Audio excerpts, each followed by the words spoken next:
السلام عليكم ورحمة الله وبركاته. وعليكم السلام ورحمة الله وبركاته. الحمد لله رب العالمين،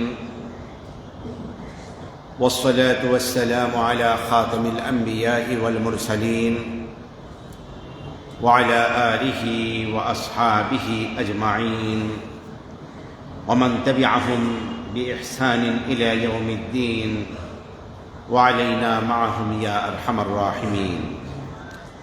ونشهد أن لا إله إلا الله وحده لا شريك له، ونشهد أن سيدنا وسندنا وحبيبنا ومولانا محمدا عبده ورسوله. أما بعد، قال الله سبحانه وتعالى: ثم أورثنا الكتاب الذين اصطفينا من عبادنا فمنهم ظالم لنفسه ومنهم مقتصد ومنهم سابق بالخيرات بإذن الله، ذلك هو الفضل الكبير. وقال تعالى: الرحمن علم القرآن خلق الإنسان علمه البيان. وقال رسول الله صلى الله عليه وسلم: خيركم من تعلم القرآن وعلمه. صدق الله العظيم وصدق رسوله النبي الكريم، ونحن على ذلك من الشاهدين والشاكرين، والحمد لله رب العالمين. سبحانك لا علم لنا إلا ما علمتنا إنك أنت العليم الحكيم. اللهم صل على محمد وعلى آل محمد كما صليت وسلمت وباركت على إبراهيم وعلى آل إبراهيم إنك حميد مجيد. اللهم بارك على محمد وعلى آل محمد كما باركت على إبراهيم وعلى آل إبراهيم إنك حميد مجيد. حسبنا الله ونعم الوكيل، نعم المولى ونعم النصير. أفوض أمري إلى الله، إن الله بصير بالعباد. رب اشرح لي صدري ويسر لي أمري واحلل عقدة من لساني يفقه قولي. সর্বপ্রথম আমরা আল্লাহ সুবহানাহু ওয়া তাআলার শাহী দরবারে অসংখ্য শুকর এবং সাজুদ পেশ করছি যে মহান রব আপনাকে আমাকে এই চরম ফিতনার যুগে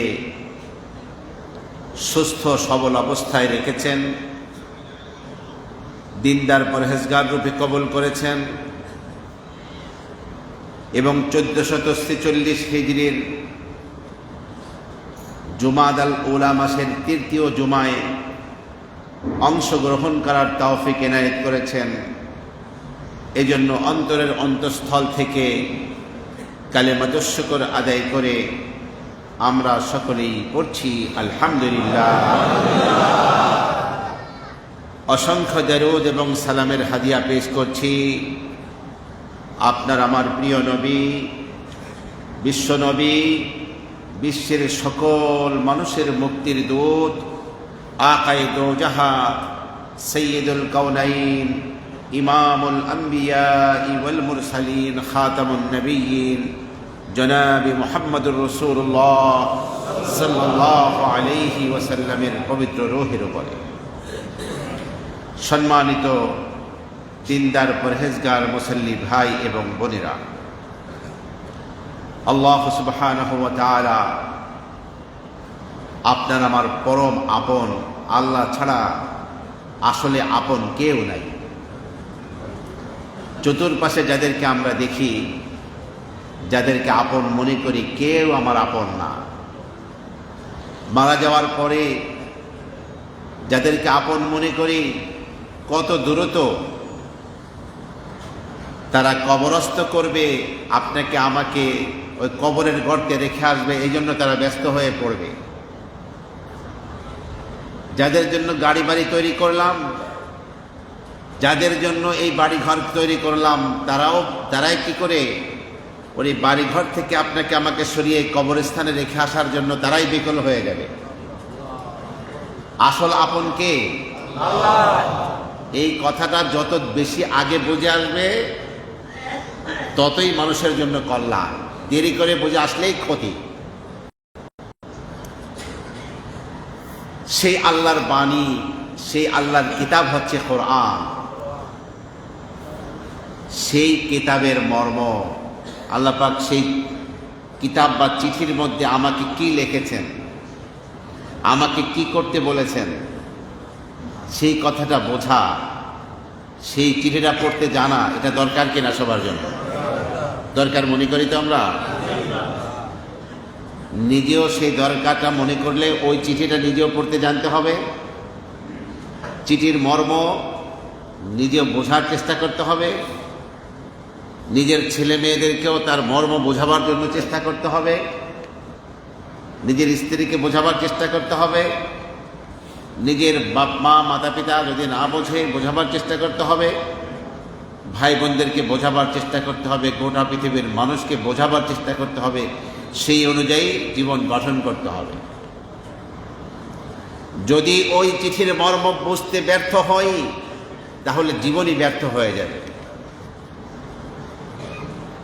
এই জন্য আজকের আমাদের খুতবার আলোচ্য বিষয় হল কোরআনে কারীমের ফজিলত এবং কোরআন শিক্ষার গুরুত্ব। ওয়ামা তাওফীকি ইল্লা বিল্লাহ আলাইহি তাওয়াক্কালতু ওয়া ইলাইহি উনীব। আপনি আমি এত ভাগ্যবান যে আল্লাহ তাআলা যেমন সর্বশ্রেষ্ঠ পয়গম্বর, সর্বশ্রেষ্ঠ নবী, সর্বশ্রেষ্ঠ রসুল আপনাকে আমাকে দিয়েছেন, সর্বশ্রেষ্ঠ কিতাবও আল্লাহ তাআলা আপনাকে আমাকে দিয়েছেন। এমন এক কিতাব দিয়েছেন আল্লাহ পাক যেই কিতাবের মধ্যে সমস্ত আসমানি কিতাবের বিষয়বস্তুগুলো আছে। সমস্ত আসমানি কিতাবের মধ্যে আল্লাহ যা বলেছেন সংক্ষিপ্ত আকারে সার সংক্ষেপভাবে সমস্ত বিষয়গুলো এই কোরআনে কারীমের মধ্যে বলে দেওয়া আছে। তাহলে আপনার আমার রব আপনার আমার কাছে যে চিঠিটা পাঠিয়েছেন, এই চিঠি হলো বিগত দিনের সমস্ত চিঠির সারাংশ, সমস্ত কিতাবের সারাংশ, সমস্ত বিষয়গুলোর সার বস্তু।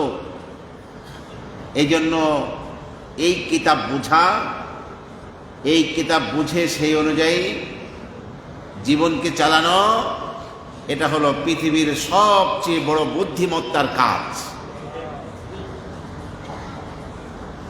আর এই কিতাব না পড়া, এই কিতাব থেকে দূরে সরে থাকা, এই কিতাবের মর্ম উপলব্ধি করার চেষ্টা না করা, নিজে না পড়া, নিজের ছেলে মেয়েকে না পড়ানো, সেই অনুযায়ী জীবন গঠন না করা, এটা সবচেয়ে বড় নির্বুদ্ধিতার কাজ।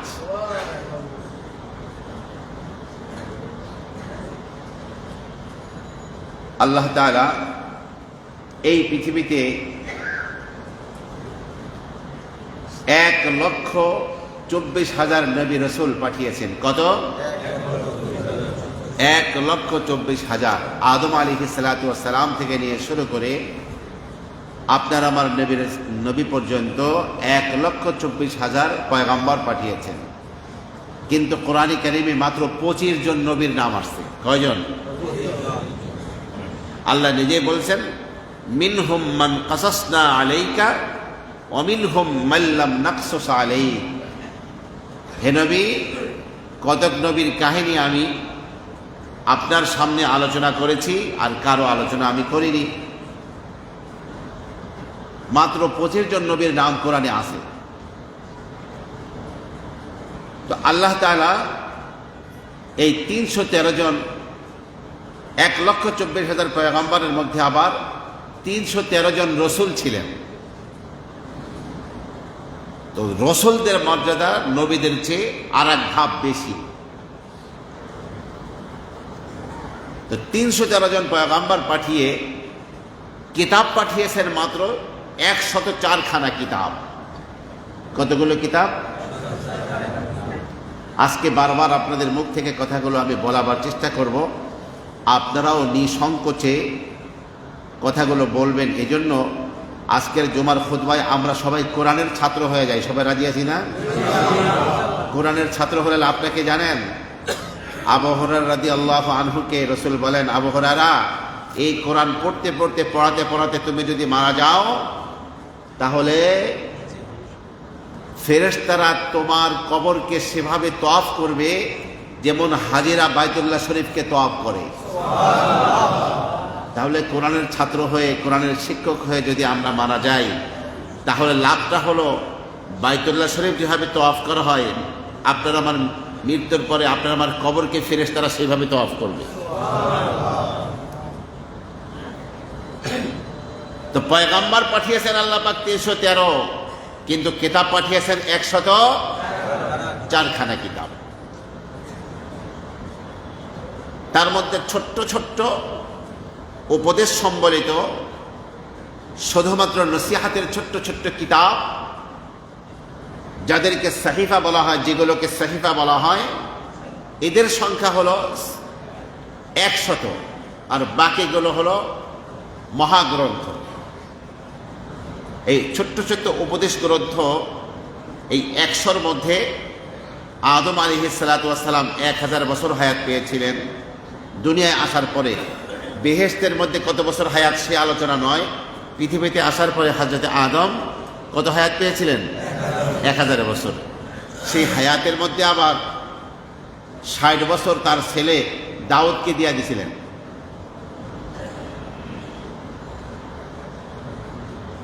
তো 60 বছর আগে মালাকুল মাউত হাজির হয়ে গেছে, আসসালামু আলাইকুম দিছে, তুমি কে? কাকে? মালাকুল মাউত।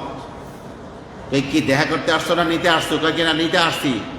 কয়েকি না আমার হায়াত তো এখনো বাকি আছে 60 বছর। কয়েকি বাকি নাই, ওই 60 বছর তো আপনার পোলা দাউদের দিয়ে দিছেন।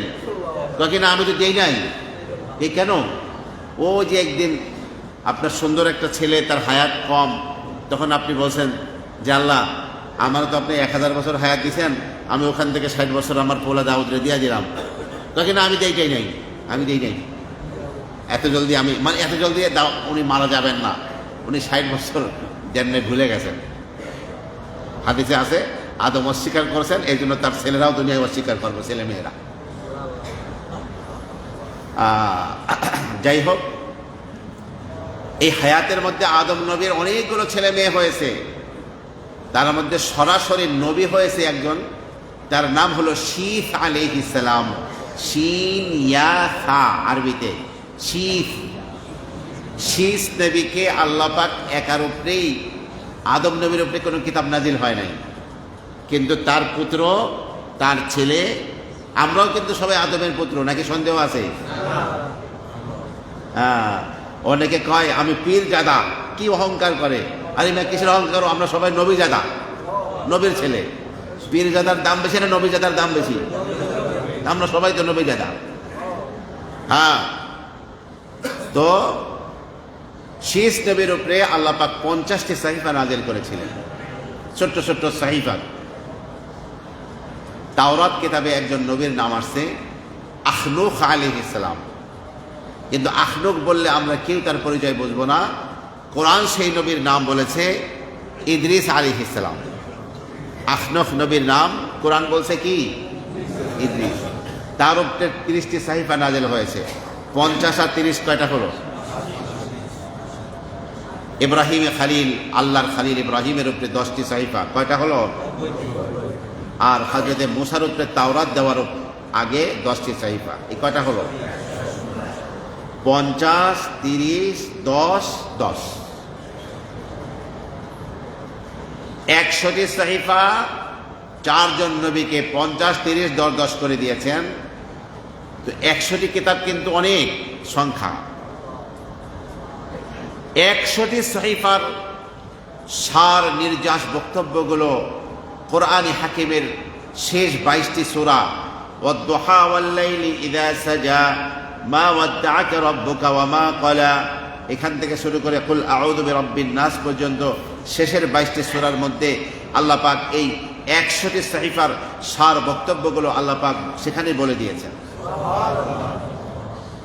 অতএব আজকে আপনার আমার মাদ্রাসায় মক্তবে ছোট্ট যে বাচ্চাটি আমপারা পড়তেছে, অধ্যহা থেকে নাস পর্যন্ত মুখস্থ করেছে, হেফজখানায় পড়তেছে, শেষের এই পারা আগে পড়তে হয়, অধ্যহা থেকে নাস পর্যন্ত মুখস্থ করেছে, ছোট্ট একটি কালো মেয়ে, ছোট্ট একটি চিকন বাচ্চা।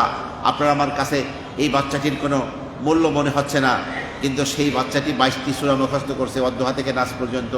আসলে ছোট্ট মনে হলেও, আপনার আমার কাছে কম দামি মনে হলেও, মহাগ্রন্থ আল কোরআনের 22টি সূরার পাশাপাশি আল্লাহ সুবহানাহু ওয়া তাআলার আসমান থেকে নাজিল হওয়া 100 সহিফাকে সে মুখস্থ করে ফেলেছে।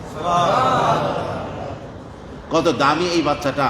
আল্লাহ বলেন, সুম্মা আওরাসনাল কিতাব আল্লাযীনা ইসতাফাইনা মিন ইবাদিনা, আমি এই কিতাবের মালিক বানাই, আমি এই কিতাবের অধিকারী বানাই, আমি এই কিতাবের ওয়ারিস বানাই, যাদেরকে আমার বান্দাবান্দির মধ্য থেকে আমি যাদেরকে বাছাই করি। এই দুনিয়ায় তো মানুষ, কোন সরকার, কোন পার্টি আইসা সংসদ সদস্য কে হবে, কে নমিনেশন পাবে, নমিনেশনের জন্য বাছাই করে। আর আল্লাহ পাক তার কোরআনের নমিনেশন কাকে দিবেন তার জন্য বাছাই করেন আল্লাহ পাক। 800 কোটি মানুষের মধ্য থেকে ওই ছেলেটিকে, ওই মেয়েটিকে আল্লাহ পাক কোরআনের হাফেজ হওয়ার জন্য বাছাই করেছেন। আপনার আমার কাছে তার দাম কম হতে পারে, আল্লাহ পাকের কাছে তার দাম অনেক বেশি, অনেক বেশি, অনেক বেশি। আপনার আমার ধারণার চেয়েও হাজারো কোটি গুণ বেশি তার দাম আল্লাহর কাছে। অধ্যহা থেকে নাস পর্যন্ত মুখস্থ করা একটা বাচ্চার আল্লাহ পাকের কাছে, আল্লাহ পাকের ফেরেশতাদের কাছে অনেক দাম তার। 100 সহিফার হাফেজ সে, কোরআনের 22টি সূরা তো হাফেজ সে, 100 সহিফার হাফেজ সে।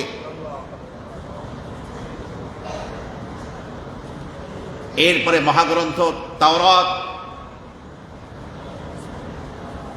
আল্লাহ পাকের নবী হযরতে মূসা কালীম, আল্লাহ পাকের এতটা আদরের নবী হযরতে মূসা, আল্লাহ বলেন, ওয়া আলকাইতু আলাইকা মাহাব্বাতাম মিন্নি মূসা, আমি তোমার মধ্যে আমার পক্ষ থেকে একটা ভালোবাসা, একটা মহব্বতের ছাপ দিয়ে দিয়েছিলাম। সমস্ত নবীদের চেহারা অত্যন্ত আকর্ষণীয় চেহারা থাকতো, কোনো নবীর চেহারা, বিদঘুটে চেহারা, অসুন্দর কোনো নবী ছিলেন না। সমস্ত নবীদের চেহারার মধ্যে, সমস্ত নবীদের ফিগার, সমস্ত নবীর চেহারার গঠন অত্যন্ত নিখুঁত এবং আকর্ষণীয় ছিল। তো নবী মূসা সম্পর্কে কোরআন কারীমের সূরা তাহার মধ্যে আল্লাহ পাক বিশেষ একটা শব্দ ব্যবহার করেছেন যে, ওয়া আলকাইতু আলাইকা মাহাব্বাতাম মিন্নি ওয়া লিতুসনা আলা আইনি। মূসা, আমি তোমার চেহারার মধ্যে একটা প্রেম, ভালোবাসার, মহাব্বতের একটা ছাপ দিয়ে দিয়েছিলাম। এই জন্য নীল নদে যখন নাকি তার ছেড়ে দেওয়া হয়েছিল, যেই পেল হযরতে মূসাকে, দেখলো নীল নদের ওই বাক্সা থেকে উঠিয়ে ফেরাউনের বাড়ির বাদীরা দেখলো একটা ছোট্ট নৌকার মতো একটা বাক্সা, আকাশের পূর্ণিমার চাঁদ খেলা করতেছে তার মধ্যে। এত সুন্দর ফুটফুটে বাচ্চা বুকে জড়িয়ে নিয়েছিল তারা। ফেরাউনের স্ত্রী সম্রাজ্ঞী আসিয়া সেই ভালোবাসার পূর্ণ অংশ সে পেয়েছে। সাথে সাথে চুমু খেয়ে বুকে জড়িয়ে নিয়ে বলেছিল, হাদিহি কুররাতু আইনিল লি ওয়ালাক, হাদা কুররাতু আইনিল লি ওয়ালাক, এটা আমার চোখের পুতুলি। এবং ফেরাউনের কাছে হাসি আনন্দে নিয়ে গেছিল, আপনারও চোখের পুতুলি হবে, গ্রহণ করো। কিন্তু ফেরাউন তার চোখের পুতুলি হিসেবে গ্রহণ করে নাই, ভালোবাসার পাত্র হিসেবে গ্রহণ করে নাই, বরং বলেছিল, নিশ্চয়ই কোনো বনী ইসরাইলের কোনো বাচ্চা হবে, আমার পুলিশ বাহিনীর হাত থেকে রেহাই পাওয়ার জন্য হয়তো কোনো কৌশল করেছে, এই জল্লাদ বাহিনী কোথায়, একে হত্যা করো। তাফসীর কারকেরা বলেছেন, যদি শিশু মূসাকে ওই সময় ফেরাউন চোখের পুতুলি হিসেবে গ্রহণ করতে পারত, চোখের শীতলকারী হিসেবে গ্রহণ করতে পারত, সেই ওসিলায় হয়তো আল্লাহ পাক ওকে হেদায়েত দিয়ে দিতেন। কিন্তু হেদায়েত তো কপালে নাই, নসিবে নাই, কপাল পোড়া, জাহান্নামের লাকড়ি হবে। পৃথিবীর সবচেয়ে বিভৎস, সবচেয়ে দুর্ধর্ষ, সবচেয়ে নিষ্ঠুর প্রকৃতির মানুষ ছিল ফেরাউন। মূসা নবীর নাম কোরআন শরীফে 136 জায়গায় আছে। কোরআনের পৃষ্ঠা খুলবেন খালি মুসা আর মুসা, মুসা আর মুসা। মুসা আলাইহিস সালাতু ওয়াস সালামকে তুর পাহাড়ে কাষ্ঠ ফলকে স্বর্ণের অক্ষরে লেখা ইবরানি ভাষায় একসাথে তাওরাত কিতাব আল্লাহ পাক দান করেছিলেন, একসাথে নাযিল করা হয়েছে। ভাষাটা ছিল কি? ইবরানি ভাষা। ইবরানি ভাষায় গোটা তাওরাতকে একসাথে আল্লাহ পাক নাযিল করেছিলেন। কিন্তু এই উম্মতের পরম সৌভাগ্য হলো যেই তাওরাতের উদ্ধৃতি কোরআন কারীমের বিভিন্ন জায়গায় আল্লাহ পাক দিয়েছেন, وأنزلنا التوراة فيها هدى ونور وكتبنا عليهم, বিভিন্ন জায়গায় তাওরাতের কথা আল্লাহ পাক কোরআনে বলেছেন। সেই তাওরাতের গোটা তাওরাতের সার বক্তব্যগুলো কোরআন কারীমের 114টি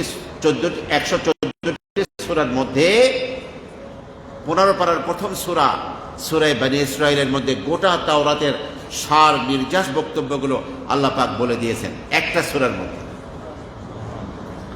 অতএব যেই ছেলেটি আজকে হাফেজ হতে গিয়ে আমাদের হেফজখানায় 15 পারার প্রথম সূরাটি বনী ইসরাঈল সূরাটি 11 পৃষ্ঠা ব্যাপী মুখস্থ, এই সূরাটি মুখস্থ করলো, সে শুধু কোরআনের একটা সূরাই মুখস্থ করলো না, মহাগ্রন্থ তাওরাতের বক্তব্যগুলো সে মুখস্থ করে ফেললো। সে তাওরাতের হাফেজ হয়ে গেল, তাওরাতের বরকতটাকেও সে বুকের মধ্যে ধারণ করলো। কত দামি সেই ছেলেটি হয়ে গেল আপনি আমি বুঝবো না।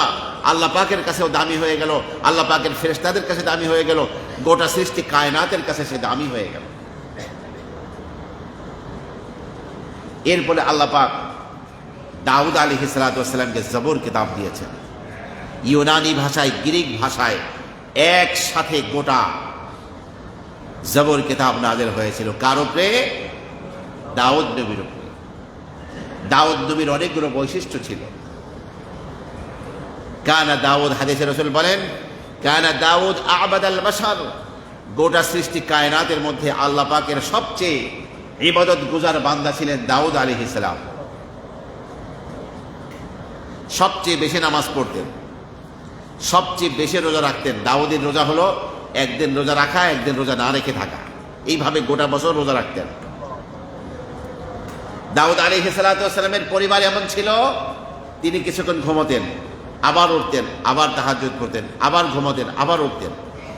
দাউদ আলাইহিস সালাতু ওয়াস সালামের পরিবারে তিনি উঠতেন, তার স্ত্রীকে জাগিয়ে দিতেন, তিনি নামাজ পড়তেন, আবার ছেলেকে জাগিয়ে দিতেন, মেয়েকে জাগিয়ে দিতেন। গোটা পরিবার 24 ঘন্টা ইবাদত বন্দেগীর মধ্যেই ব্যস্ত থাকত।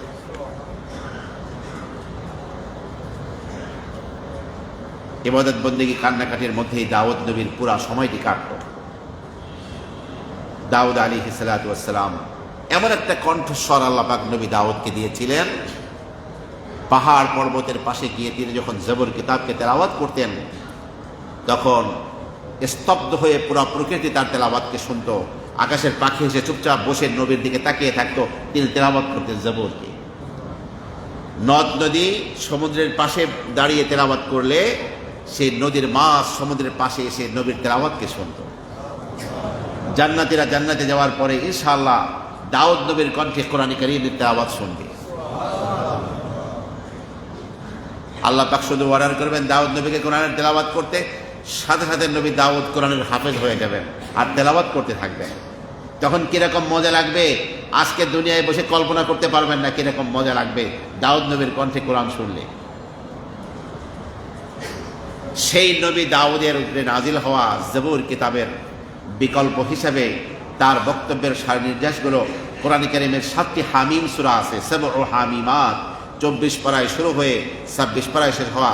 হামিম তানজিলুল কিতাবি মিনাল্লাহিল আজিজিল আলিম, হামিম তানজিলুম মিনার রহমানির রহিম, হামিম আইন সিন কাফ, হামিমুল কিতাবিল মুবিন, হামিমুল কিতাবিল মুবিন, হামিম তানজিলুল কিতাবি মিনাল্লাহিল আজিজিল হাকিম, হামিম তানজিলুল কিতাবি মিনাল্লাহিল আজিজিল হাকিম।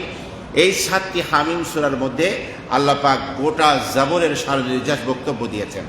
অতএব যে বাচ্চাটি হাফেজ হতে গিয়ে এই 7টি হামিম সূরা মুখস্থ করলো, সে গোটা জবর কিতাবের রহমত এবং বরকতগুলোকে মুখস্থ করে নিল।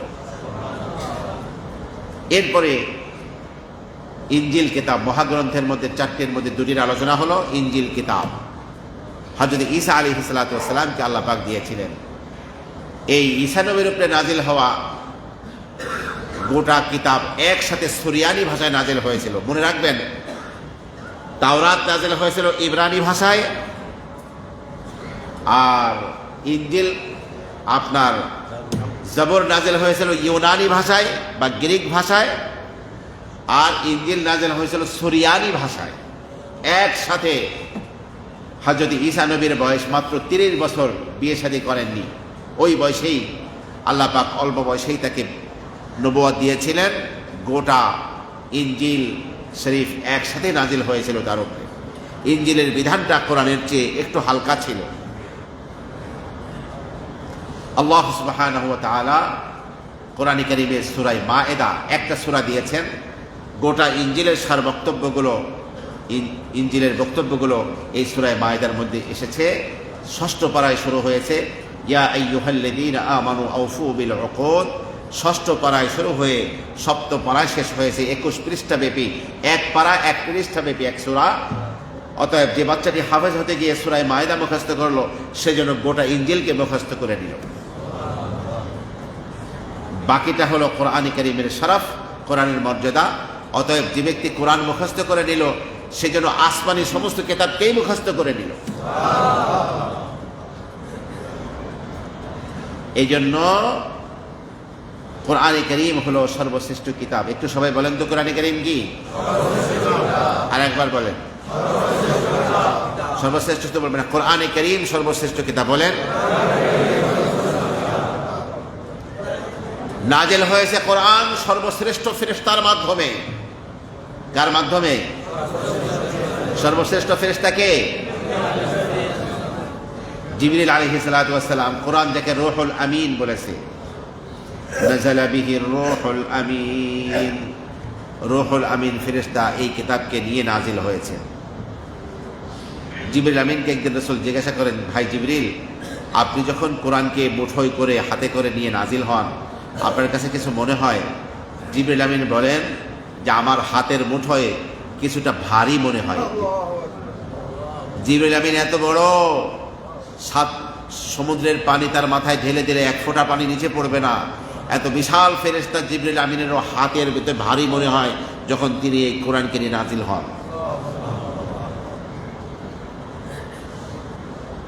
তাহলে কোরআন সর্বশ্রেষ্ঠ কিতাব। নাজিল হয়েছে সমস্ত ফেরেশতাকুলের সর্দার যিনি, তার মাধ্যমে। নাজিল হয়েছে সর্বশ্রেষ্ঠ পয়গম্বরের উপরে, সর্বশ্রেষ্ঠ নবীর উপরে, সর্বশ্রেষ্ঠ রাসূলের উপরে। তিনি কে? আমাদের নবী, বিশ্বনবী মুহাম্মদুর রাসূলুল্লাহ সাল্লাল্লাহু আলাইহি ওয়াসাল্লাম। আলা কলবিকা লিতাকুনা মিনাল মুনদিরিন।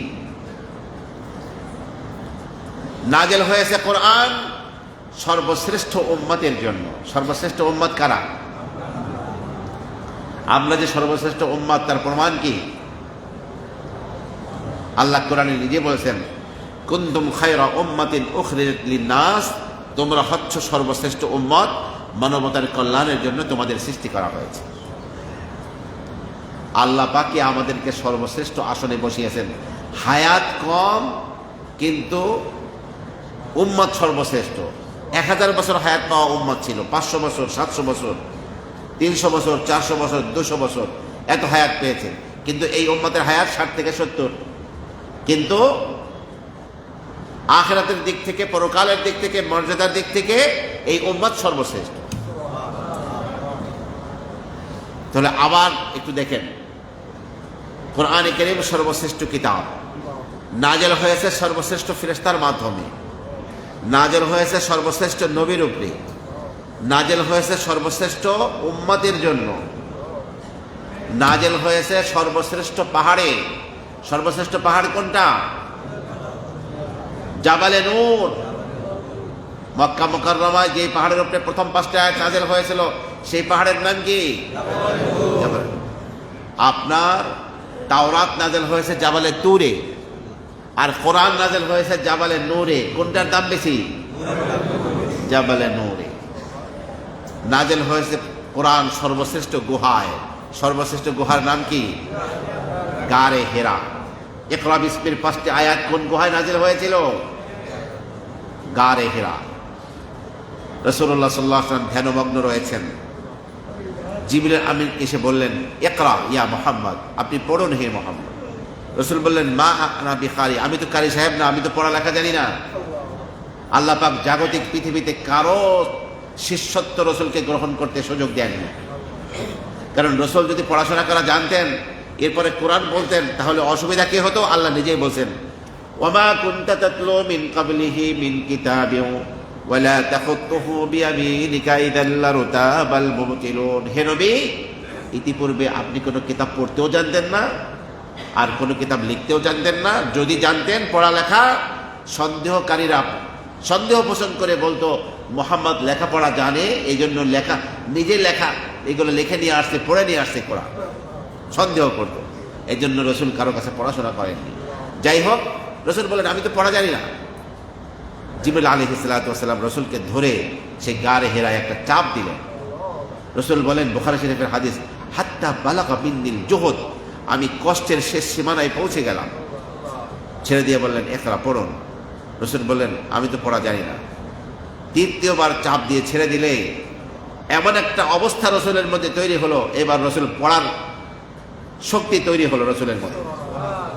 রসুল পড়া শুরু করলেন, ইকরা বিসমি রাব্বিকাল্লাযী খালাক, খালাকাল ইনসানা মিন আলাক, ইকরা ওয়া রাব্বুকাল আকরাম আল্লাযী আল্লামা বিল কলম আল্লামাল ইনসানা মা লাম ইয়ালাম। এই 5টি আয়াত নাজিল হলো। আমার প্রিয় ভাইরা, এই 5টি আয়াত যখন নাজিল হলো, তাহলে বোঝা গেল কোরআন এমন একটা ইলম, এমন একটা জ্ঞানের নাম, যেটা কাগজ থেকে কাগজে আসে না, সিনা থেকে সিনায় আসে। ওস্তাদ থেকে ছাত্রের শিখতে হয়, ওস্তাদ ছাড়া কোরআনের ইলম আসে না। তাহলে নাজিল হয়েছে কোরআন সর্বশ্রেষ্ঠ গুহায়, নাজিল হয়েছে কোরআন সর্বশ্রেষ্ঠ রাতে। কোন রাতে নাজিল হয়েছে? ইন্না আনজালনাহু ফি লাইলাতিল কদর। আপনাদের প্রশ্ন হতে পারে, লাইলাতুল কদরে কোরআন নাজিল হলো কিভাবে? আমরা তো লক্ষ্য করি রাসূলের 23 বছর নবুয়তি জীবনী অল্প অল্প নাজিল হয়ে শেষ হয়েছে কোরআন। লাইলাতুল কদরে নাজিল হয়েছে একসাথে। এর অর্থ কি? এর অর্থ হলো এই, মোট কোরআন 3 বার নাজিল হয়েছে। কয়বার? 3টি ধাপে নাজিল হয়েছে। প্রথম ধাপে হলো যে আল্লাহ তাআলা বলেছেন লৌহে মাহফুজে লেখা হয়ে গেছে। এ হলো প্রথমবার নাজিল হলো। আল্লাহ বলছেন কোথায় লেখা হয়েছে? লৌহে মাহফুজে। এই প্রথম নাজিল হওয়া। লৌহে মাহফুজ সপ্ত আকাশের উপরে। আর দ্বিতীয়বার লৌহে মাহফুজ থেকে ঠিক বাইতুল্লাহ শরীফ, যেখানে কাবা শরীফ, বাইতুল্লাহ শরীফ যেখানে, ঠিক সেটার সোজা উপরে প্রথম আকাশে একটা ঘর আছে, বাইতুল ইজ্জা। নাম কি? এই বাইতুল ইজ্জায় গোটা কোরআন লাইলাতুল কদরে একসাথে জিবরিল আমিন আল্লাহ পাকের হুকুমে এইখানে নাজিল করেন।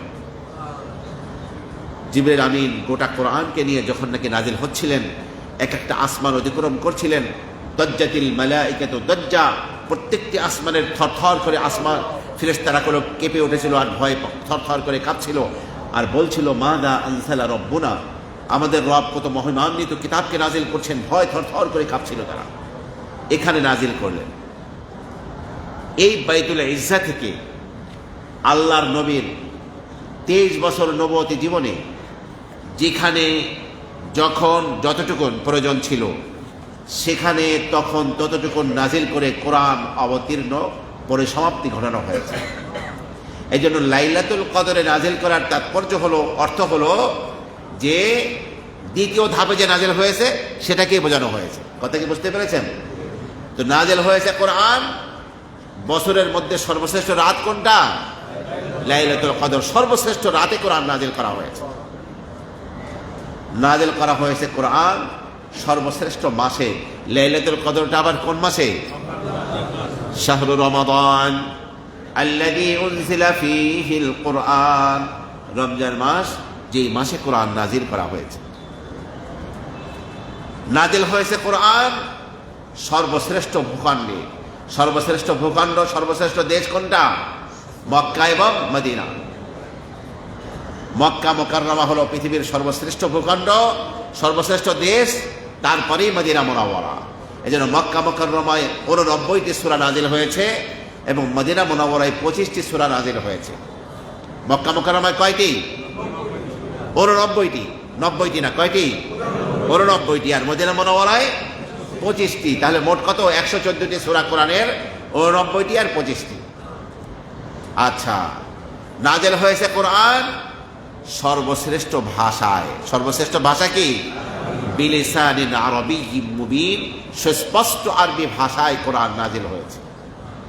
এখন দেখেন কোরআনের মধ্যে কতগুলো সর্বশ্রেষ্ঠ জমা হয়েছে। অতএব কোরআনকে যে গ্রহণ করবে আল্লাহ পাক তাকে সর্বশ্রেষ্ঠ বানিয়ে দিবেন।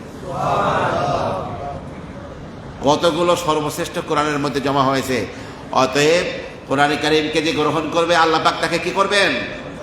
সর্বশ্রেষ্ঠ বানিয়ে দেবেন। এখন আপনি যদি আপনার ছেলেকে, আপনার মেয়েকে সর্বশ্রেষ্ঠ বানাতে চান, তাহলে আপনাকে কোরআন ধরতে হবে, কোরআন পড়তে হবে।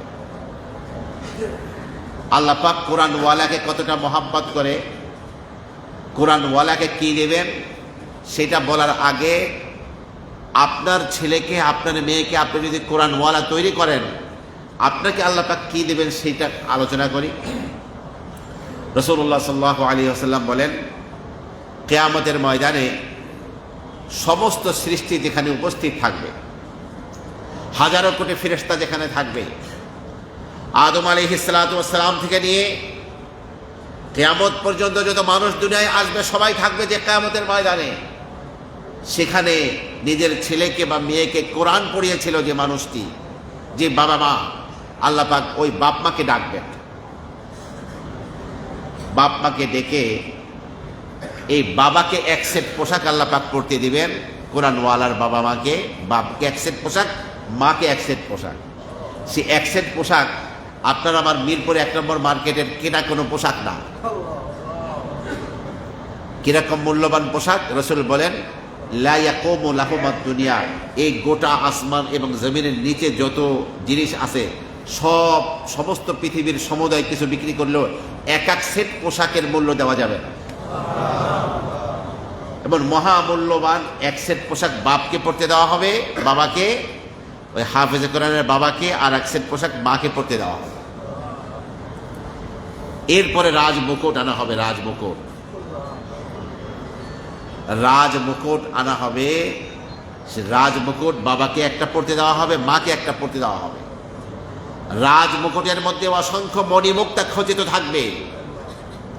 সে মণিমুক্তাগুলো এমন আলোর বিকিরণ ঘটাবে, এমন বেশি আলোর ঝলকানি তার মধ্যে থাকবে। রাসূল বলেন, দাউহু আহসানু মিন দাউইশ শামস, সূর্যের আলোর যেই পরিমাণ আলো ছড়ায় তার থেকেও তার আলোর বিকিরণ আরো বেশি হবে, আলোক ছটা আরো বেশি হবে, আলো তার থেকে বেশি আলো প্রতিবিম্বিত করবে, আলো বেশি ছড়াবে, বেশি থাকবে।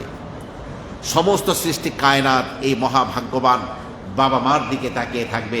তো এত বড় মহা সম্মান পেয়ে আনন্দের আতিশয্যে বাবা মা বলতে থাকবে, আল্লাহ এত মহামূল্যবান পোশাক, এত মহামূল্যবান রাজমুকুট আমাদেরকে কেন পড়তে দেওয়া হয়েছে?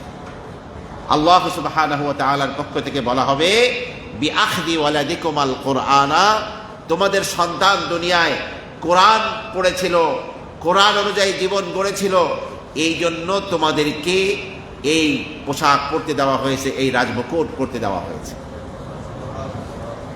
আল্লাহর নবী হাদিসের শেষে বলেন, এই যদি হয় ছেলে মেয়েকে কোরআন শিখাবার দ্বারা বাবা মার এই পুরস্কার, তোমাদের কি ধারণা, ফামা যন্নুকুম বিল্লাযী আমিলা বিহাদা, যে নিজে কোরআন অনুযায়ী আমল করেছিল তাকে কত বড় পুরস্কার আল্লাহ পাক দান করবেন। যেই বাচ্চাটির ওসিলায়, যেই ছেলেটির ওসিলায়, যেই মেয়েটির ওসিলায় বাবা মাকে এত বড় সম্মান আল্লাহ পাক দান করবেন, সেই ছেলেটি বা সেই মেয়েটিকে আল্লাহ পাক কত বড় পুরস্কার দান করবেন। আসুন সেই ছেলেটি বা মেয়েটির একটা স্বপ্নের সংক্ষিপ্ত একটা বিবরণ তুলে দেই। কিতাবের মধ্যে একটা কাহিনী আসছে। কাহিনী হলো ব্যক্তির নাম হলো হামজা ইবনে হাবিব আজ-জাইয়াত লোকটির নাম। প্রখ্যাত কারি সাহাবী, হাফেজ প্রখ্যাত কারি ব্যক্তিত্ব তিনি, হামজা ইবনে হাবিব আজ-জাইয়াত। তো সালিম ইবনে ঈসা তার এক ছাত্র, তিনি বলেন, আমি একদিন সকালবেলা আমার উস্তাদ হামজা ইবনে হাবিব আজ-জাইয়াতের কাছে গেলাম, গিয়ে দেখি তিনি মাটির মধ্যে গড়াগড়ি খাচ্ছেন সেজদার মধ্যে পড়ে আর কাঁদতেছেন সকালবেলা। তখন তাকে গিয়ে বললাম, উঈদুকা বিল্লাহি লিমাযা ইস্তাআযতা, উস্তাদ আপনি এমনভাবে কেন রোনাজারি করে কাঁদছেন, কেন এমনটি করছেন আপনি? উস্তাদ মাথা উঠান। মানে উস্তাদকে এমন কান্নাকাটি করতে দেখে ছাত্রের বড় মায়া লেগেছে, উস্তাদ আপনি এমন কেন করছেন, একটু মাথাটা উঠান। মানে চোখের পানিতে উস্তাদের এই মাটির ঘর ভিজে গেছে, কাদা লেগে গেছে উস্তাদের কপালে, চেহারায়, সর্বত্রে। ছাত্রের মায়া লাগছে, এই জন্য বলছে মাথা উঠান, কেন আপনি এমনটি করছেন? তখন উস্তাদ হামজা ইবনে হাবিব বলছেন, রাআইতুল বারিহাতা ফি মানামি, আমি গত রাতের স্বপ্নে দেখলাম যে কান্নাল কিয়ামাতা কাদ কামাত, যে কিয়ামত যেন কায়েম হয়ে গেছে। ওয়াকাদ দুইয়া বিকুররাইল কোরআন, তো সমস্ত কোরআনের কারীদেরকে, কোরআনের হাফেজ, কোরআনের কারী যারা আছে এদের সবাইকে ডাকা হয়েছে। ফাকুনতু ফি মান হাদার, তার মধ্যে যারা হাজির হয়েছে তার মধ্যে আমিও একজন ছিলাম। ফাসামি'তু কাইলান ইয়াকুলু বিকালামিন আযবিন, সুমিষ্ট ভাষায় একজন বক্তা, একজন কেউ যেন বলছে, লা ইয়াদখুলু আলাইয়া ইল্লা মান আমিলা বিল কোরআন, যে আজকে শুধু কারি হলেই হবে না, আজকে শুধু হাফেজ হলেই হবে না, কোরআন অনুযায়ী যে জীবন পরিচালনা করেছে, আমল করেছে, একমাত্র আমার সামনে আজকে সে ব্যক্তি হাজির হবে। তো আমি ভয় পেয়ে, হামজা বলেন, আমি ভয় পেয়ে ফারাজাতুল কাহকারা, আস্তে আস্তে পাও দিয়ে আমি পিছনের দিকে চলে গেলাম। ফাহাতাফা বিইসমি, জোর আওয়াজে আমার নাম ধরে বলা হলো, আইনা হামজা ইবনে হাবিব আজ-জাইয়াত, হামজা ইবনে হাবিব আজ-জাইয়াত কোথায়? তো আমি বললাম, লাব্বাইকা দাঈ আল্লাহ, হে আল্লাহর পক্ষ থেকে ঘোষক, আমি তো হাজির আছি। আমি যখন বললাম, ফাবাদারানি মালাক, এক ফেরেশতা আমাকে ডেকে বলছে, কুল লাব্বাইক আল্লাহুম্মা লাব্বাইক। আরে এই কথাটা কোনো ফেরেশতা বলছে না, স্বয়ং আল্লাহ রাব্বুল আলামিন তোমাকে ডাকছেন। তুমি কেন লাব্বাইকা দাঈ আল্লাহ বলছো কেন? হে আল্লাহর পক্ষ থেকে ঘোষক কেন বলছো? স্বয়ং আল্লাহ পাক তোমার নাম ধরে ডাকছেন। তাহাজ্জুদে হামজা ইবনে হাবিব আজ-জাইয়াত বলেন, ফাআদখালানি দারান ফাসামি'তু ফিহা দাজিজ আল কোরআন, আমি বিরাট একটা ঘরে প্রবেশ করলাম, অসংখ্য কারি আর হাফেজদের কোরআনের শব্দগুলো আমি গুঞ্জরণ শুনছিলাম। তো আমি সেই ঘরের মধ্যে যখন প্রবেশ করলাম, আমি ভয় থরথর করে কাঁপছিলাম। তো কি যেন বলে উঠলো, লা বা'সা আলাইক, তোমার কোনো ভয় নেই। তো আমাকে বলল, ইরকা ওয়াকরা, তুমি আরোহণ করো এবং পড়ো। তা আমাকে আরোহণ করো এবং পড়ো বললো, আমি কিসে আরোহণ করব, কোথায় উঠব? ফাআদারতু ওয়াজহি, আমি চেহারা ফেরালাম। ফাইদা আনা বিমিম্বারিন মিন দুররিন আবিয়াদ, আমি দেখলাম আমার পাশে সাদা মতির একটা মেম্বার, এই যে আমরা যে বসে আছি এর নাম কি? মেম্বার। সাদা মতির একটা মেম্বার রক্ষিত আছে। দাফাতাহু মিন ইয়াকুতিন আসফার, যার দুই পাশে এরকম আছে আপনার হলুদ ইয়াকুত পাথরের তৈরি সাদা একটা মেম্বার। তো বলা হলো যে ইরকা ওয়াকরা, তুমি এই মেম্বারে ওঠো এবং কোরআন পড়তে থাকো। ফারাকাইতু, হামজা বলেন যে আমি সেই মেম্বারে উঠলাম। ফাকাল আলী ইকরা সূরাতুল আনআম, কোরআন শরীফে সূরা মায়েদার পরেই হলো আলহামদুলিল্লাহিল্লাযী খালাকাস সামাওয়াতি ওয়াল আরদা ওয়া জাআলা আয-যুলুমাতি ওয়ান নূর, সেই সূরার নাম হলো কি? সূরাতুল আনআম। সপ্তম পারায় শুরু হয়ে অষ্টম পারায় শেষ হয়েছে। এই সূরাটি পড়তে আমাকে নির্দেশ করা হলো। ফাকারাতু, আমি পড়লাম। ওয়া আনা লা আদরি আলা মান আকরা, আমি জানি না আমি কার সামনে এই সূরাটি পড়ছি। তো হাত্তা বালাগতু 60 আয়া, আমি 60 নম্বর আয়াত পর্যন্ত পৌঁছলাম। ফালাম্মা বালাগতু, যখন আমি এই আয়াত পর্যন্ত পৌঁছলাম, ওয়া হুয়াল কাহিরু ফাওকা ইবাদিহি ওয়া ইউরসিলু আলাইকুম হাফাওয়া, আল্লাহ হচ্ছেন সেই সত্তা যিনি তার সমস্ত সৃষ্টির উপরে, তার বান্দাদের উপরে আধিপত্য বিস্তারকারী সত্তা। এই পর্যন্ত যখন আমি পৌঁছলাম, তখন আমাকে আল্লাহ বললেন, ইয়া হামজা আলাস্তুল কাহিরু ফাওকা ইবাদি, আমি কি আমার বান্দা বান্দির উপরে আধিপত্য বিস্তারকারী নই? ফাকুলতু বালা, আমি বললাম হ্যাঁ অবশ্যই আপনি আপনার বান্দা বান্দির উপরে আধিপত্য বিস্তারকারী সত্তা আপনি। কালা সাদাক, আল্লাহ বললেন হ্যাঁ তুমি সত্য বলেছো, ইকরা, সামনে পড়তে থাকো। ফাকারাতু হাত্তা খাতামতুহা, আমি সূরা আনআম পড়তেই থাকলাম, আমি শেষ পর্যন্ত পড়লাম। সুম্মা ক্বালা লি ইকরা, এরপরে আল্লাহ বললেন যে তুমি পড়ো। এরপরে আমি সূরা আরাফ পড়লাম, পরবর্তী সূরা আলিফ লাম মিম সাদ যে সূরা আরাফ সেটা পড়লাম। হাত্তা বালাগতু আখিরাহা, এরপরে আমি সূরা আরাফের শেষ পর্যন্ত পৌঁছলাম। আপনারা জানেন কোরআনে কারিমে 114টি সূরার মধ্যে কোরআনে কারিমে মোট 14টি সেজদা আছে।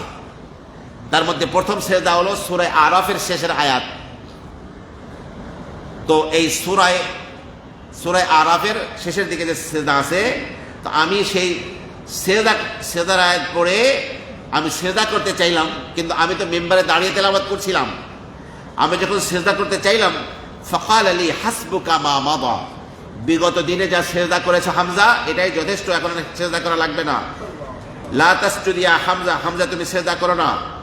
আচ্ছা বলো তো, মান আকরা আলাকা হাদিহিল কিরা, তোমাকে এইভাবে তেলাওয়াত করা কে শিখিয়েছে, এইভাবে কিরাত পড়া কে শিখিয়েছে? তখন আমি বললাম সুলাইমান।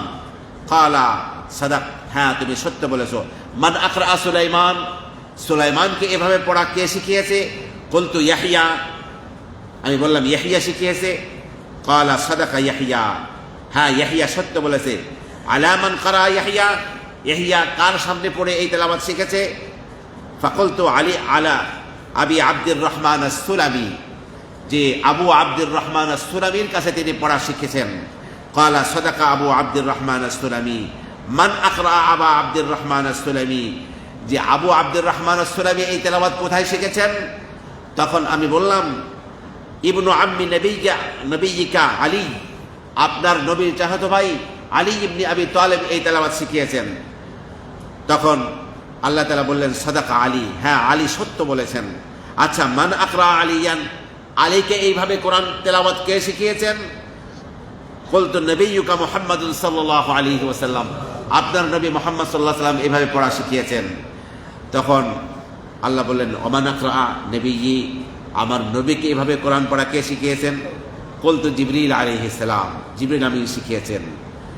তখন আল্লাহ বললেন ওমান আকরা জিবরিল, জিবরিলকে কে শিখিয়েছেন? তখন ফাসাকাত্তু, হামজা বলেন আমি চুপ থাকলাম। তখন আমাকে আল্লাহ বললেন ইয়া হামজা কুল আনতা, হামজা তুমি বলো যে আপনি শিখিয়েছেন। তখন হামজা বললেন মা আজসিরু আন আকুলা, আল্লাহ আমি আনতা, আপনি শিখিয়েছেন এইভাবে বলতে আমি ভয় পাই।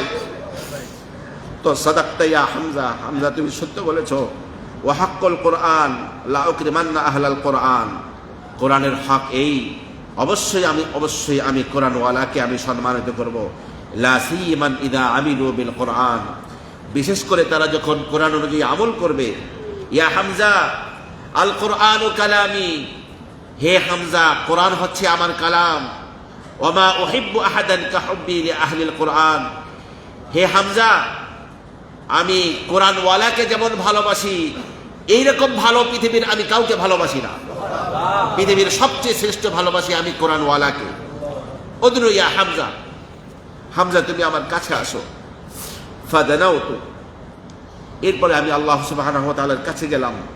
ফাদাম্মাখানি বিল গালিয়া, আল্লাহ পাক অতি মহামূল্যবান একটা সুগন্ধি আমার সারা গায়ে লাগিয়ে দিলেন। আর বললেন লাইসা আফআলু বিকা ওয়াহদাক, হে হামজা তোমার একার সাথেই আমি এমনটি করছি না।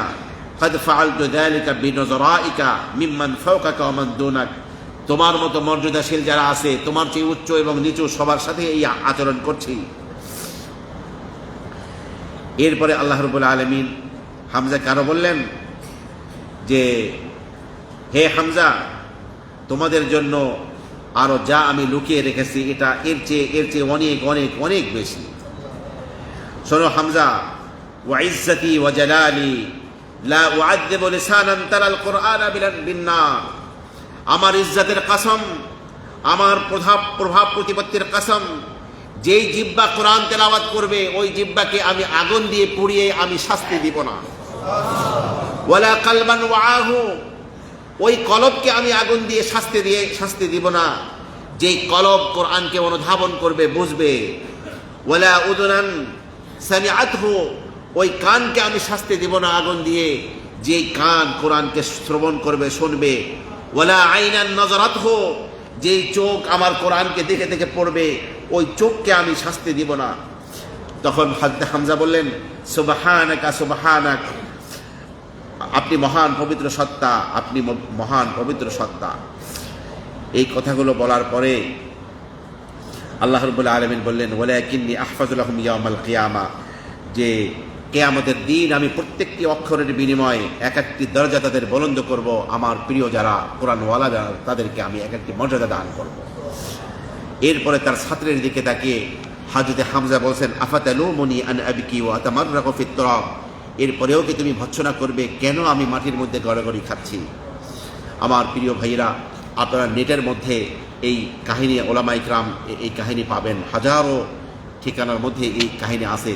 হযরত হামজা ইবনে হাবিব ইবনে যাইয়াদ প্রখ্যাত একজন কারি, ধারাবাহিক হাজারো লাখো ইনসান যার কাছ থেকে কোরআন শিখছে, স্বপ্নের মাধ্যমে তিনি এটা দেখেছিলেন। আল্লাহ পাকের প্রিয় বান্দাদের স্বপ্নও সেরকম গুরুত্বপূর্ণ বিষয়। আল্লাহ পাক অবশ্যই কোরআনওয়ালাদেরকে মর্যাদা দান করবেন। রাসূল এক হাদিসে বলেন, যদি একটা কোরআনকে চামড়ার প্যাকেটে করে আগুনে নিক্ষেপ করা হয় মাহতারাক, তাহলে সেই চামড়ার প্যাকেটটি পড়বে না। অর্থাৎ কেউ যদি সত্যিকার কোরআনওয়ালা হয় আল্লাহ পাক তাকে কখনোই আল্লাহ পাক জাহান্নামের আগুনের মধ্যে পোড়াবে না। জাহান্নামের আগুন থেকে বাঁচতে হলে আমাদের সকলকে কোরআনকে আঁকড়ে ধরতে হবে, কোরআনকে পড়তে হবে, কোরআনকে বুঝতে হবে, কোরআন অনুযায়ী জিন্দেগি করতে হবে। আল্লাহ সুবহানাহু ওয়া তাআলা আপনাকে আমাকে কোরআন আঁকড়ে ধরার তৌফিক দান করুন, নিজেদেরকে কোরআন পড়ার তৌফিক দান করুন, নিজের ছেলে মেয়েদেরকে কোরআন শেখাবার তৌফিক দান করুন, কোরআনে জিন্দেগি বসর করার তৌফিক এবং যোগ্যতা আমাদের সকলকে আল্লাহ পাক দান করুন। সকলে বলুন আমিন। ওয়া আখিরু দাওয়ানা আনিল হামদুলিল্লাহি রাব্বিল আলামিন।